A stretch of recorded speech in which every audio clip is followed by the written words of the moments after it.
أعوذ بالله من الشيطان الرجيم. بسم الله الرحمن الرحيم. كل من عليها فان ويبقى وجه ربك ذو الجلال والإكرام. সমস্ত বড় বড় পাহাড়গুলো তোলার মতো উঠতে থাকবে। আমরা দেখি ছাদের উপরে যখন আমরা তোলা নেড়ে দিই, আর যখন বাতাস হয় তখন ওই বাতাসের বেগে তোলাগুলো অনেক দূরে দূরে উড়ে চলে যায়। বাতাসের সাথে তোলাগুলো উড়তে থাকে। আর কিয়ামতের সময় যখন ইসরাফিল আলাইহিস সালাম তার বিশাল সিংহায় প্রথম ফু দিবে, প্রথম ফুৎকার মারার সঙ্গে সঙ্গে বড় বড় পাহাড়গুলো ওই সময় তোলার মতো উঠতে থাকবে। এশিয়া মহাদেশের বিশাল একটা পাহাড় আছে, হিমালয় পর্বত, মাউন্ট এভারেস্ট, ওইটা ওই দিন তোলার মতো উঠতে থাকবে। আমেরিকার আল্পস পর্বতমালা, ইউরোপের আলাস্কা পর্বতমালা, সৌদি আরবের বিশাল একটা পাহাড় আছে যেটার নাম তুর সাইনা, তুর পাহাড়, ওই জাবালে তুর ওই সময় তোলার মতো উঠতে থাকবে।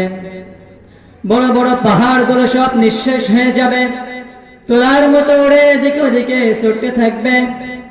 ওই সময় বড় বড় বিল্ডিং গুলো আর থাকবে না। দুনিয়ার থেকে যত বিল্ডিং আছে, 5 তলা, 10 তলা, 50 তলা, 100 তলা যত বিল্ডিং আছে, সমস্ত বিল্ডিং গুলো ওই সময় ভেঙে খান হয়ে যাবে। পৃথিবীর সব থেকে বড় বিল্ডিং দুবাইয়ের বুর্জ আল খলিফা সেদিনকে থাকবে না। আমেরিকার ডোনাল্ড ট্রাম্প থাকবে না। সৌদি আরবের একটা আছে যেটা 120 তলা উঁচু, মক্কা রয়্যাল ক্লক টাওয়ার, যেটা সবাই জমজম টাওয়ার বলে, ওইটাও সেদিন থাকবে না।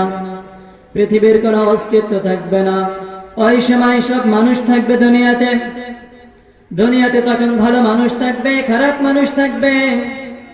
ওই সময় কেউ থাকবে মসজিদে, কেউ থাকবে মন্দিরে, কেউ থাকবে বাজারে, কেউ থাকবে মাজারে, কেউ থাকবে মাদ্রাসায়।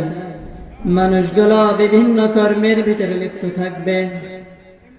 ওই সময় দুনিয়াতে অনেক গর্ভবতী নারী থাকবে যাদের পেটের মধ্যে 2 মাসের 2.5 মাসের অপরিপক্ক অপরিণত বাচ্চা থাকবে। কিন্তু ওই সময়ের পরিস্থিতিটা এত ভয়ঙ্কর হবে, ওই বিশাল ফুৎকার দেওয়ার পরে ওই ভয়ঙ্কর আওয়াজে গর্ভবতী নারীর পেটে থাকা 2 মাসের 2.5 মাসের অপরিপক্ক অপরিণত বাচ্চাটা মুহূর্তে জায়গায় ডেলিভারি হয়ে যাবে। ছোট্ট বাচ্চারা থুয়ে মা দৌড়ে পালাবে। যে বাচ্চা রেখে মা কোথাও যেতে চায় না, দুধের বাচ্চা, চাঁদের মতো সুন্দর দেখতে ছোট্ট বাচ্চাটাও সেদিন মা ফেলে রেখে দৌড়ে পালাবে। অনেক ভয়ঙ্কর পরিস্থিতি শুরু হবে সেদিন। গোটা বিশ্বটা যেদিন লন্ডভন্ড হয়ে যাবে, একেবারে ফ্ল্যাট হয়ে যাবে, সমান্তরাল ভূমিতে পরিণত হয়ে যাবে। এরপর আল্লাহ তাআলা অর্ডার করবেন, ইসরাফিল এবার তোর দ্বিতীয় ফু দে, 2 নম্বর ফুৎকার মার। আল্লাহ তাআলার অর্ডার পাওয়ার সঙ্গে সঙ্গে ইসরাফিল আলাইহিস সালাম আবার একটা ফু দিবে। দ্বিতীয় ফু দেওয়ার সাথে সাথে পৃথিবীর সমস্ত মানুষগুলো মরে শেষ হয়ে যাবে। আমরা দুনিয়াতে ভাই কেউ থাকার জন্য আসি নাই। আমাদের পূর্বে যারা দুনিয়াতে এসেছে তারা এখন নাই, আবার এখন আমরা আছি। এখান থেকে 50 বছর 100 বছর পরে গিয়ে আমাদের আর কোনো অস্তিত্ব দুনিয়াতে খুঁজে পাওয়া যাবে না। দুনিয়াতে আমরা তখন আবার কেউ থাকবো না। তখন আমাদের পরবর্তী মানুষরাও এরকম বলবে, আমাদের কথা বলবে যে আমাদের পূর্বের কেউ থাকে নাই, আমরাও থাকতে পারবো না। ভাই এটাই দুনিয়ার বাস্তবতা। দুনিয়াতে কেউ থাকার জন্য আসে নাই আমরা। তো ওই সময় ইসরাফিল আলাইহিস সালাম যখন তার সিংহায় 2 নম্বর ফুৎকার মারবেন, দ্বিতীয় ফু তিনি যখন দিবেন, দুনিয়ার সব মানুষগুলো মরে শেষ হয়ে যাবে।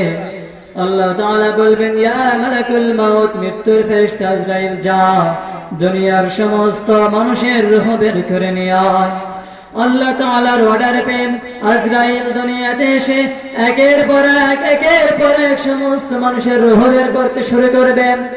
সব মানুষদের রূহ বের করে শেষ দুনিয়াতে আর কোনো মানুষ নাই। আল্লাহ তাআলা ডাক দিয়ে বলবেন, ইয়া মালাকুল মাউত আখবিরনি মান ইয়াবকা, আমাকে বল আর কে আছে, আর কে আছে বল আমাকে। মালাকুল মাউত বলবেন, দুনিয়াতে আর কেউ নাই আল্লাহ, সব শেষ। তো এভাবে